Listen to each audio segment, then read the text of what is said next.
Well, it's a minor miracle, but somehow we have all assembled for SportsBeat Live here, the pregame Broncos edition, and we are here to talk Chiefs with you. Please send us your questions and comments. We'll get to as many of them as we can. Let me introduce the esteemed panel that have assembled here to talk Chiefs with you. Sam Mellinger is here. Hey, Sam. I forgot my sunglasses. Is that okay? Yes, you are kind of bright. Very bright. Sam McDowell, I hope you were able to take care of business before you came on. Yep, pretty good. It's good that you're mute. I said thanks for bringing that up, Blair. I appreciate it. You're welcome. Vahe, good to see you. Good to see you, and I've been meaning to say this for a long time, and Blair, probably you're the only one who gets this, maybe Herbie. That intro by Neil Nakahata, it makes me think of how excited I used to get when the Hawaii Five-0 music was coming on before the show. Good stuff. And for the younger Sams on this, that was a television show in the 70s. They had the reboot, but I don't think that counts. Right. And drum roll, please. Herbie Teope is in the house today. What's up, Herbie? The things I do for God, country, honor, and SportsBeat, man. I'm here. Yes, you are. It's great to see you, buddy. And since you're here, why don't you get us rolling with as we start this thing like we always do with some injuries. And I think it was up to 4 who didn't practice yesterday, including a couple of defensive ends, which is interesting to me. Alex Okafor did not work out yesterday. Didn't work out. Just let's go down the injury list and talk about what that might mean for the Chiefs as they take on the Broncos on Sunday. Well, your big injuries, obviously your 2 biggest ones. Sammy Watkins is still not practicing with the hamstring injury, and then Mitchell Schwartz, who left last week's game against the Bills with a back injury in the first quarter. He also didn't practice. Your 2 defensive ends, Taco Charlton, Coach Andy Reid revealed, what's today? Thursday. He revealed Wednesday that it was a knee injury. And then obviously Alex Okafor, he suffered another hamstring injury. And it's not the same one that he hurt in week 1. It's the other one. Wow, that's just a tough break for him.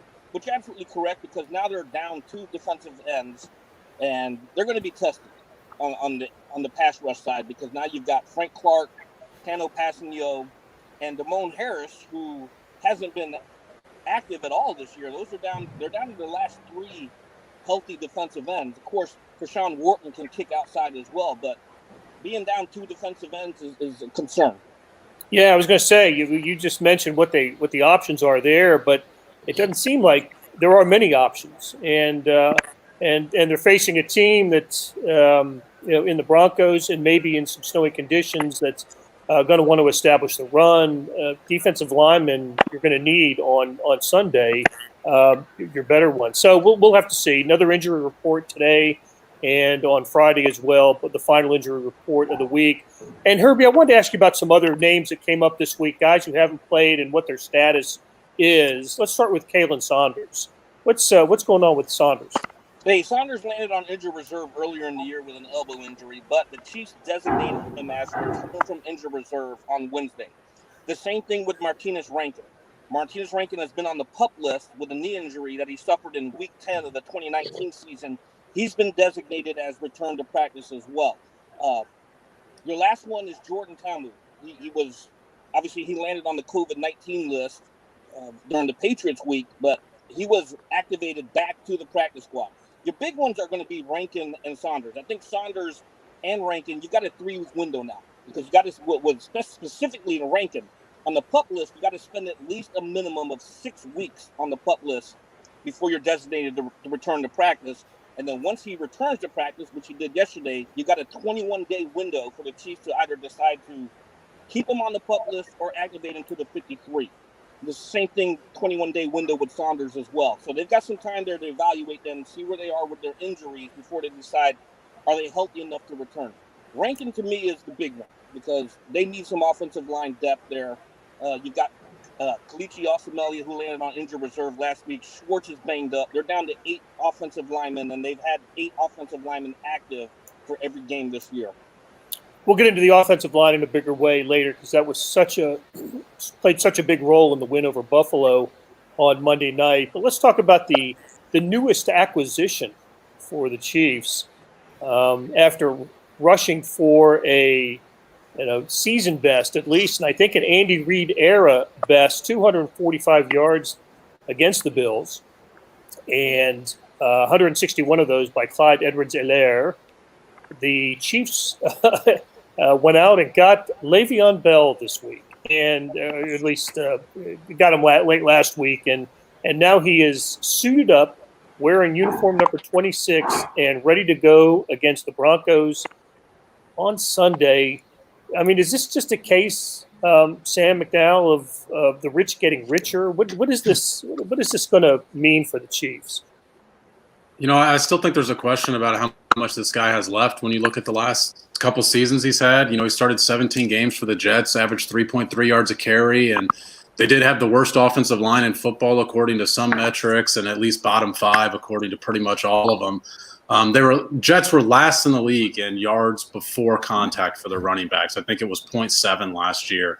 So there are some excuses there, but there are some other advanced metrics to look at. Just what would the average back do in the same situations, and he graded negatively in all of those. However, he talked yesterday about it, and the Jets were a pretty predictable offense. There was actually an article in New York Newsday yesterday, or 4 days ago, that said Adam Gase, it's time to open up the playbook and run up the middle. And Le'Veon Bell kind of referred to that yesterday when he said the Chiefs are more horizontal. They do more misdirection. They do screen passes. They try and get the running backs in space in different ways.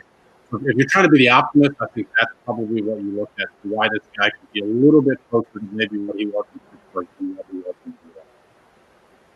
Hey, Herbie, how much do you think we'll see of Le'Veon Bell on Sunday?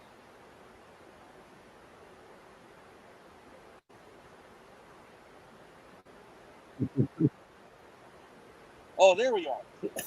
Look, Chiefs Andy Reid, he said that they want to take a day-by-day approach with Le'Veon Bell because he is picking up a new offense. But to Sam's point, I'm going to take the opposite side of that. We can look at Bell's stats and what he did with the Jets, and to me, it all comes down to Adam Gase. Gase has alienated so many players in New York. We're talking about Jamal Adams, an all-pro safety. Robbie Anderson, wide receiver, who's now having a career year in Carolina. They traded away Jordan Willis from K-State, obviously, and they traded away Steve McClendon. I don't know what they're doing in New York, but I don't think they've got a system in place up there that can utilize and take advantage of players' skill sets. I don't think they're going to see Bell be the cowbell, so to speak, in Kansas City, because you do have Clyde Edwards-Helaire. So I think what you end up having here is a very potent 1-2 attack with Bell and Clyde Edwards-Helaire. Sort of like that you saw in New Orleans with Mark Ingram and Alvin Kamara. I think that's what it's probably going to lean to, two running back complementing each other's style. Herbie hitting all the highlights there. We got a K-State reference and a New Orleans reference in the same thought. Was that Jordan Willis move a big move for New York? Hey, I think it was, man. Franchise changing? Not unlike maybe Sam Mellinger, what the Chiefs were last year, at least for the beginning, with LaShawn McCoy and Damian Williams in terms of the workload. But Bell's a different type of back, right? That's a bigger body guy who's great in space, picking up blitzes. I think I couldn't help but think there was a time a few years ago when the Chiefs added a play to the roster, and I just went, whatever. And over the last couple of years now, they added a Mike Pennell, they had a Terrell Suggs, they had a Stefan Wisniewski. Everybody they add works and contributes, and now Le'Veon Bell. I can't help but think that this is going to work out well. It is still kind of a weird feeling. I guess I've covered the Chiefs long enough that it's weird just expecting moves to work now. It's just like, oh, they know what they're doing. It's just like, still getting used to it. The Le'Veon Bell, like I keep going back to what they thought they were going to have when they drafted Clyde. And I think now, depending on how fast Le'Veon Bell gets the terminology and all that stuff, because this is not an offense that you can learn like over a lunch break, right? Like this is going to need some, and Andy will meet him halfway, right? But there's a lot of complicated terminology and all the pre-snap motion. There's just a lot of like literally moving parts. But if he can, at whatever point I'm talking about Le'Veon Bell, sort of grasp that. I think the Chiefs have what they expected to have when they drafted Edwards-Helaire, which is that 1-2 with Damian Williams. And now Le'Veon Bell becomes Damian Williams. One thing I noticed, and I'm not pretending to that I like spent hours and hours watching old like Steelers tape or whatever. But if you look at some snaps that he had, he's a lot better in pass protection than I realized. And that's a critical thing. Obviously, I mean, we talked about that before. From the top to the bottom, everybody in that franchise has to protect the quarterback. And as long as that Le'Veon Bell can do that, I think he's good with the simple stuff that they'll give him. At least the simple stuff in the beginning. And then he'll be a different guy. We're talking on October 22nd. He'll be a different guy on December 22nd. And, January 22nd, when we get to more of the time that they'll really need him. If I can say something real quick to Melly's point there, he mentioned Damian Williams, and I think that's the piece that was missing with Clyde Edwards-Helaire. He didn't have that veteran presence there. Remember, Damian opted out of the season shortly before training camp, and then after camp, don't forget they were also interested in bringing in Adrian Peterson, another veteran.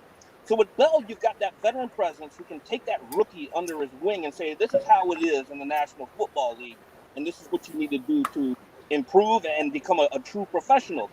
I don't think Bell is going to make the money in the running. He is a phenomenal wide receiver. It was just a few years ago he was widely regarded as the elite of the elite running backs when it comes to being all around, because this guy can do it in the passing game, and I think that's where he's going to make his money. Does memory serve me well? Didn't Le'Veon Bell catch like a 50 or 60-yard pass from Roethlisberger in the playoff game, and Justin Houston was covering him back in 2016? Can't have enough Justin Houston coverage. 50 yards downfield. I think he was covering Antonio Brown on that play. Maybe. He was covering Antonio Brown some too. They caught him in mind. And that's a fantastic point, because if you recall yesterday, Patrick Mahomes even mentioned that. He mentioned that in this offense, Bell is going to be lined up against a linebacker more often than he has in the past, and it's going to be you got to take advantage of those mismatches, and he's a mismatch waiting to happen. Okay. Hey, Larry Looper checks in. Good to see you, Larry. Adam Geary wants to know if Mellinger has been sent to the basement. Yeah, that's exactly right. I mean, he is subterranean right now. And so somebody's going to comment on where somebody is, and it's not where Herbie is, because I have no idea where the hell Herbie's coming in from right now. What's weird is I feel like I actually upgraded. I've been like stuck in my bedroom, on this chair that we bought 7 years ago as the rocker for our first kid that like is half broken. And now I come into the office, I'm wearing a damn collar. I feel like I'm presenting myself like a professional. Yes, you are. You certainly for once. All right, Vahe, let's hear your Le'Veon Bell take. Yeah, I was hoping you would just let me be and be the good-looking guy in the group, but you know what? All those things kind of come together, and I think it's really interesting. I mean, there's completely legitimate questions about what he's got left, right? But the flip side of that is, had a year off, and obviously misused.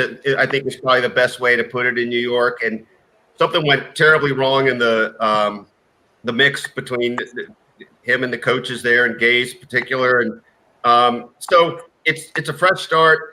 I do think the 1-2 punch is the whole point here. I think of him as being. I don't think anybody should think he would be coming in here to replace, get in front of Clyde Edwards-Helaire, but I think it'll be just the right 1-2 punch. And the versatility with the pass game, I think you guys have said it well, but I think that's going to be big, whether it's, the mismatches he can create, or as Sam Mellinger pointed out, if he stays in, then they're going to have a little more effective blocking back there. And he is a big, sturdy guy. I thought it was interesting in his 10 minutes with the media yesterday. I thought that the fact that he explained his running style, the hesitation, and finding the hole that we saw with the Steelers. He talked about that was pretty interesting. He just seemed grateful to be here. And Herbie, I know you asked him about this, just how he ended up not settling, but wanting to be with the Chiefs, and how much Chris Jones played a role in bringing him here. Yeah, I think it was Chris Jones. Obviously, he and Le'Veon Bell, they trained together during the summer in Florida. So Jones was in his ear, but I think what ultimately sold him was when he mentioned he had a conversation with Andy Reid, and we've heard that so many times going back to last year with Suggs. If you remember with Suggs, when he was released by the Cardinals, he made it known across the league that if you claim me, I'm not signing, I will only go to the Baltimore Ravens. And then what did Andy Reid do? He picked up the phone and he called him. And that convinced Suggs to come to Kansas City. And the same thing happened here. Reid talked to Bell, and Bell ultimately decided to come here because of that conversation with Reid. And everybody wants to play with Andy Reid or play for Andy Reid. And that's your ultimate recruiting tool. Hey, Blair, if I could just chime in one other thing, too. I ended up talking to this father figure of his last week, his high school principal, with whom he became really close. And he made the point that he'll come in here a little humble, certainly hungry, and really knowing that the rest of his NFL career kind of hinges on how these next few months go. So I think between that, you can count on a guy playing with a little fire, wanting to be part of something instead of trying to, do his own thing. And I think all those things bode well. Yeah, to that point, Vahe, I think I remember him saying yesterday he feels one of the reasons he likes Kansas City is he doesn't feel the pressure here, that he might have felt in New York. I think that was interesting to me that he felt that way. So, well, one thing is true. When he was in Pittsburgh, he ran behind a stout offensive line. And, he was over 1,200 yards 3 times rushing in a season, All-Pro a couple times, Pro Bowl 3 times. It just worked. It worked for him in Pittsburgh with the help of that great offensive line. I think it's a different offensive line here with the Chiefs. It's a little more finesse than it is stout. It's built to make Patrick Mahomes as effective as he is. So I'm wondering if Le'Veon Bell can operate the same way in Kansas City that he did in Pittsburgh. And I'm not sure we're going to see him hesitate, wait for holes to open and then burst through. Now, having said that, I thought the offensive line was phenomenal against the Buffalo Bills. And Sam McDowell, you wrote about this after the game that the offensive line that the Chiefs started with, going left to right, is absolutely not the same offensive line we have now. Yeah, I think what the 5-man unit, 2 of them that finished the game in Buffalo did not start the game a week earlier against Vegas in Kansas City. So, Andy Heck is I shouldn't use the word famous, but he's known for rotating the guys around in training camp. And Herbie's been here long enough to actually see that happen in training camp a lot, especially the second string guys. They value versatility so much that, the front office targets it. And when a guy comes in and he's not that versatile, they try and make him so, especially when he's a backup. And that, to me, the 2 guys that made what the performance that you just mentioned happen Monday against Buffalo was 2 guys that came off the bench, and it was Mike Remmers and Nick Allegretti. And obviously Daniel Kilgore got a lot of attention. He replaced Austin Ryder in the middle, and I thought he had a good game. But Mike Remmers started at left guard, a position he hadn't played yet this year, and then he had to move to right tackle by the end of the game. That's a major switch. And Nick Allegretti had to come off the bench, only playing 12 NFL snaps in his career. That's a lot to ask. So to me, those were the 2 guys that sort of made what happened in Monday in Buffalo. And I still marvel at how successful they were. Now, having seen some of the game tape and the holes that Clyde Edwards-Helaire ran through, the blocking on the 4th and 1 that on the Darrell Williams touchdown run, that was just phenomenal blocking. Now, some of it too was the play calling, the misdirection, just scheming that helped there, but also just kind of road paving type of blocks that we're not used to seeing with the Chiefs. And as I said earlier, as and we can talk. We're going to talk about the Broncos here in a bit, but just might come in handy for the Chiefs this week. So, all right. Hey, so Sam Mellinger with a column this morning where basically trashed Patrick Mahomes in the offense. Basically said it was all over. It's we're on to different things now. Maybe I've got that a little bit misconstrued, but we are, people looking at some of the stats and wondering, why isn't Patrick Mahomes? We're not seeing the 2018 numbers that we saw from Mahomes last year. He had the injury for, almost 3 games, so that limited the numbers. But I think you made the case pretty effectively that this offense is working just fine, and so is Patrick Mahomes. Yeah, it's wild to me. It's been going on for a few weeks, and look, like we've talked here about, he's not above criticism, right? I mean, he does drift in the pocket, and he breaks out too early sometimes. But it feels like there's a lot of like what's wrong with the Chiefs' offense stuff going on, and their quarterback is on pace for 4,500 yards, 40 touchdowns, and 3 interceptions. Like that'll play, right? Like what are we looking for? If you look up like the quarterbacks who have thrown 40 touchdowns, I mean, he just broke the curve when he comes out with 5,050 in his first season. Now it needs to be 6,060 in the next year, or else, what are we doing here? But if you look at the just 40 touchdowns, like that's a really short list, and guys that have done 40 twice. An even shorter list, right? Like it just, I think he's been terrific, especially when you think about the context of until the Buffalo game, he's doing all this, and he's first in like Football Outsiders metrics. His QBR would be the best of his career if it stays where it is right now, and he's doing all this against 7 defensive backs that are all dropping into coverage to cover his wide receivers, which is also part of why he's on pace for something like 450 yards rushing.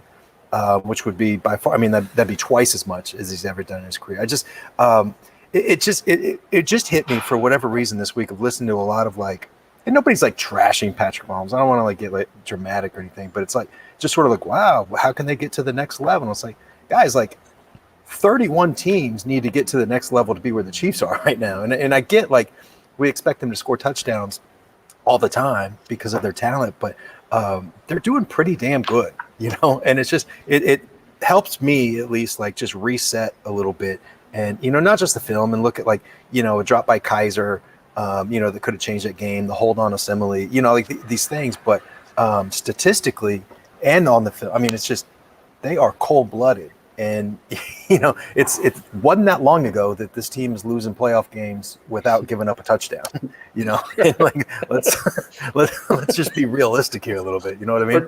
Not scoring in the second half. Right. Yeah. 21-3 at home against, as an 8.5 point favorite. And you can't seal the deal. Like that is not happening again. If the Chiefs are up 21-3 at halftime, I'm going to file my column by the end of the third quarter. Well, with our deadlines, you'll have to. But. That's right. He's still second in Vegas in the MVP race, behind Russell Wilson, and that's it. So just to kind of, I guess, hammer down that point. Pro Football Focus has him first. I mean, that's not a betting site, right? Like they're just more focused on like who will actually win, not the odds, but they've got him first. And some of that is, the like how well he played just individually. I know they lost, but they still scored 32 damn points, right? But that Raiders game, he was really good. Like, I mean, him just individually. I mean, he broke the pocket, yes, but just the throws he made and the decisions, like he was really good. And their point with that is that people, the shiny objects, right? We all get distracted by shiny objects. Me, very much at the top of the list. But that if he just keeps playing like that, those things are going to stack up by the end of the year. But anyway, maybe he's at the point now where, like, remember they wouldn't give Jordan the MVP a bunch of years. It's just like, I'm sick of it. Give it to Karl Malone. Like maybe, I don't know if he's already there. Hey, I think your point about the shiny object is really true, Sam. And I think that's part of what when you're talking about people talking about this, that's kind of the thing that's happening. I'm pretty sure Andy Reid used the word manage the game yesterday when he did term. And but I think he meant it in the best of ways, and I think that's sort of part of the point of everything you're saying. It's the context has kind of changed, right? From the 2018 shootouts where you got to score 42 to win, to having a more complete team. Although we can talk about special teams sometimes, that's been a little weird. Yeah. But you play the game differently, and naturally you play the game differently when they've got 7 guys back too. And by the way, when Patrick has become, or Patty, as Le'Veon Bell called him yesterday, has become mature enough to understand that he's going to have to just go ahead and take the little chunks and the little bits and pieces, and that's okay. I think that was a big step in the Buffalo game. Yeah, but like I just want to underline what the word you use is like maturity, and I haven't heard Andy. Maybe I've missed it. Maybe you said this, but I haven't heard him use that word or Eric Bieniemy. But I think it fits. I mean, he's still 25 years old, and you might expect a guy like that with his talent and the talent around him to want to go for 50 yards every snap.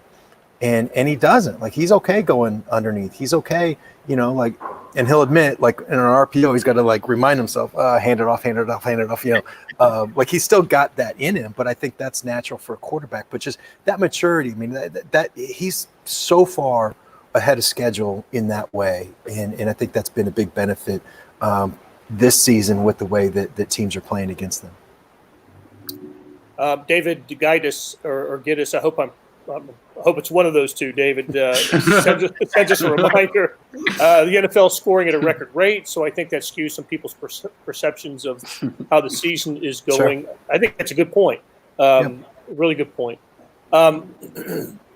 So, and Andrew Leifer, the performance versus the Bills was so atypical and run heavy. My gut says Andy Reid would never be able to commit to doing it again versus the Broncos. I don't know about that. We'll see. We'll see about that.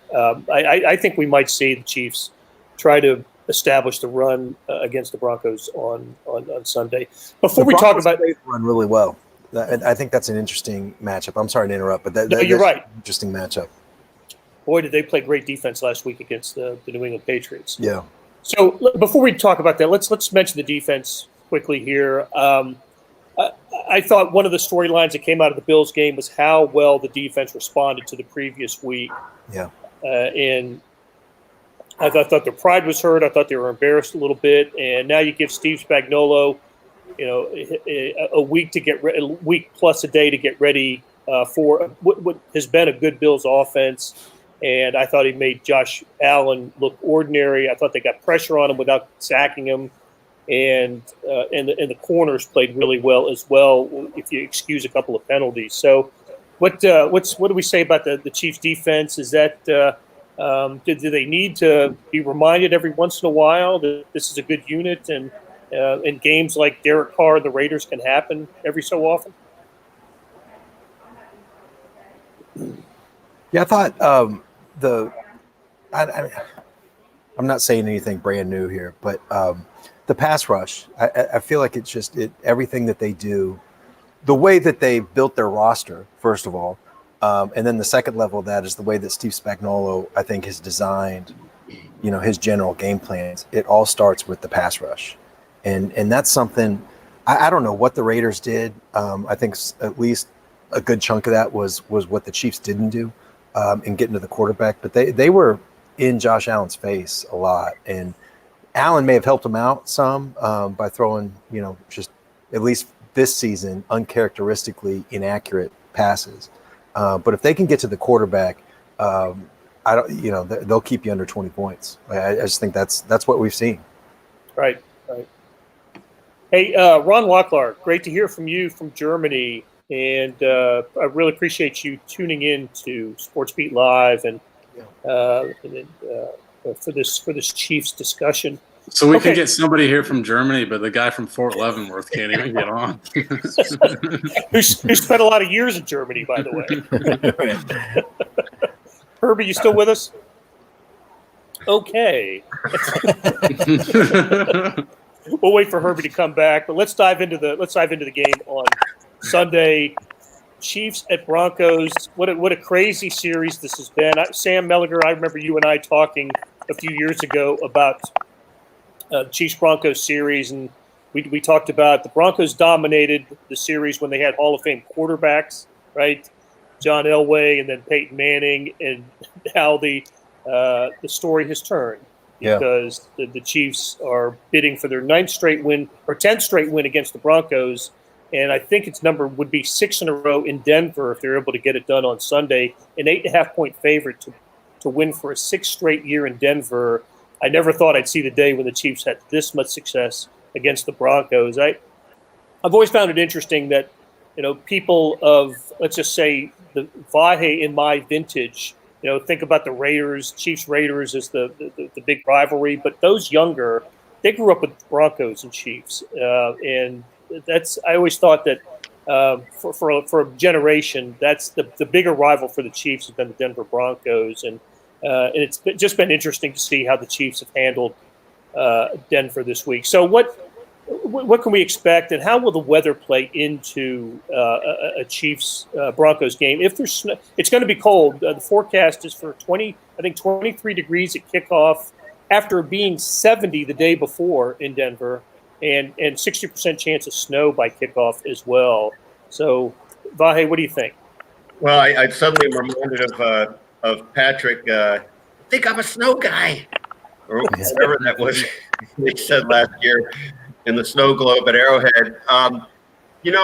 So it's 9 in a row, and I was thinking about this. I was doing a little research for something I'm going to write on Drew Lock, and I think until this 9 in a row, the Chiefs hadn't beaten the Broncos 9 times in Drew Lock's life here on Earth since 2000 or whenever he was born, whatever. But so I think the Chiefs are reset. And I think they're a better team than the Broncos. It's not really getting into the nuances of it, but I fully expect the Chiefs to win, whatever the weather is. But I think the Broncos will be fired up, and they'll have some wrinkles for the Chiefs. I don't think they're going to, pardon the pun, run all over them, but I think they'll run plenty. What do you think, Herbie? How does this play out Sunday? I think the Chiefs are going to. Can y'all hear me, first of all? Sort of. Yeah, we got you mostly. I think you're going to see the Chiefs extend that winning streak to 10 games. I don't think the Broncos have enough firepower. It was impressive what they did against the Patriots last week, but this is a different Patriots team from what we're used to seeing. I just don't think they have enough to keep the Broncos, or to keep the Chiefs in check. Great stuff. Hey, Sam McDowell, what was the Darth Vader reference from Drew Lock yesterday? Yeah, we got so Herbie, Vahe, and I all hopped on the Drew Lock call yesterday. Shout out to Broncos PR for letting us do that. But I just asked him basically, is the fact that you're playing against Kansas City, is it always going to be in the back of your mind, or are you past that point already to where this is just another game? And to his credit, he was very candid about it. He said he's not going to play differently because it's the Chiefs, but absolutely he thinks of it differently. His parents are flying out there to the game from Kansas City to Denver to the game, but said that, because of the way his family grew up rooting for the Chiefs, most of his friends rooted for the Chiefs, that he said he now views himself as like a Darth Vader type, and he says he enjoys playing that role. He's learned to embrace that role, and it's funny because his whole life, and stop me, Vahe, if I'm just reading your story at this point, but his whole life, he chose to be the guy that stayed home. He was the homegrown guy that went to Mizzou and did everything right, and now by no choice of his own, he's the enemy because he was drafted to Denver. He made another funny comment about the fact that he asked himself at one point, do I be the guy when I come back home in the offseason to still wear the Broncos shirt around Kansas City? And he said, yeah, absolutely, I'm going to be that guy. That's good. As he should, yeah. Hey, just to add on, to take our audience a little bit into how the sausage is made, we got on this call yesterday, and the way this works in the Zoom era, we have to raise our hands to get questions in. And Sam McDowell, being the team player he is, knew that I was going to work on something on Drew, but raised his hand to get in on the action and played Wedge Buster for a story that's going to benefit me. And led to some fun follow-up questions with Drew. So tip of the cap to Sam McDowell for that. I appreciate that vibe, but I will say Drew Lock was great yesterday throughout. He was. And he always is. He is good. And, we're certainly lucky in Kansas City. The quarterback we have here certainly makes our jobs easier.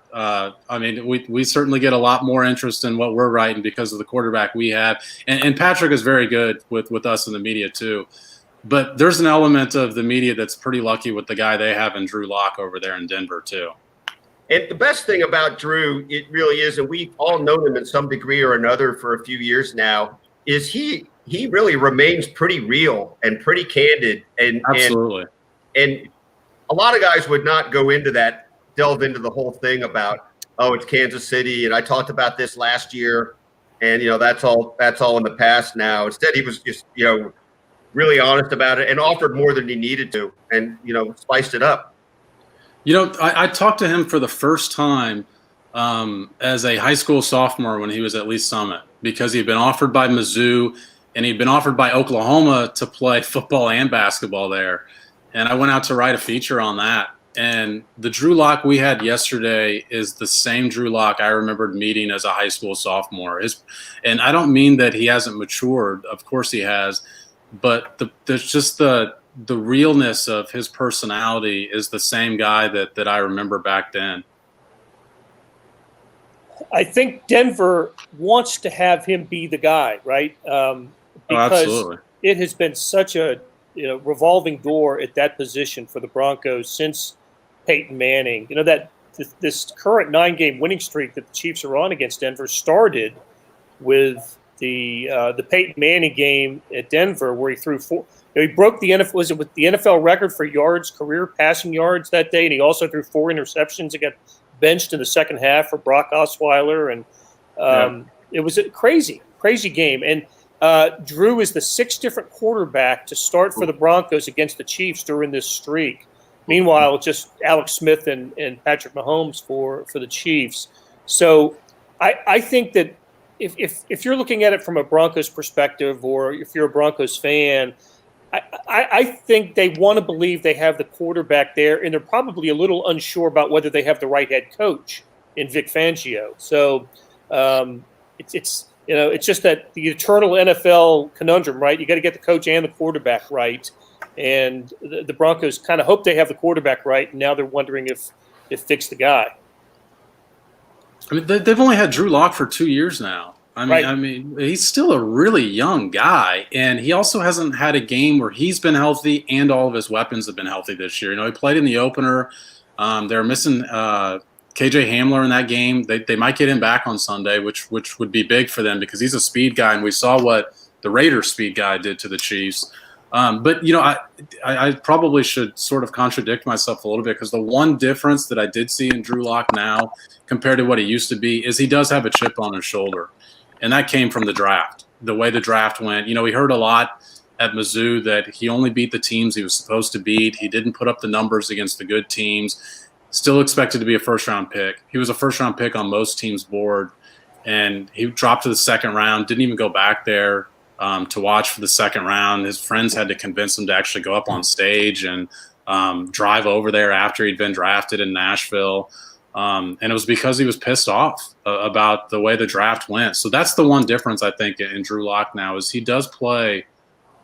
That's always in the back of his head. He remembers that he has some doubt. And certainly growing up, there weren't a lot of people doubting Drew Lock. Right.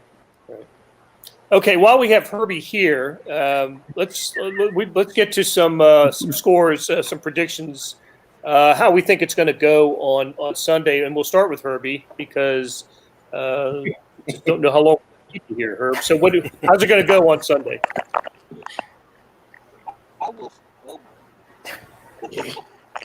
You want to text that to me, Herbie? 30-21.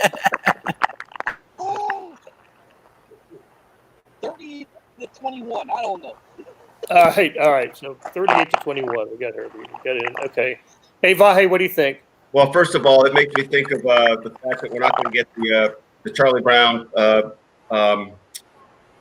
Thanksgiving or Halloween special this year, and Charlie Brown's teacher. That's what Herbie sounds like. But I'd say I feel like 31 or 32 seems to be the right number for the Chiefs every week. Roughly that. Let's go with Chiefs 31, Broncos 14. Wow, a blowout. All right, Sam McDowell. I agree with everything Herbie has said. I think it's going to be a little bit more low scoring because of the weather. I'm going to say 27-14 Chiefs. Okay. All right, Sam Mellinger. I'm going something like 27-23.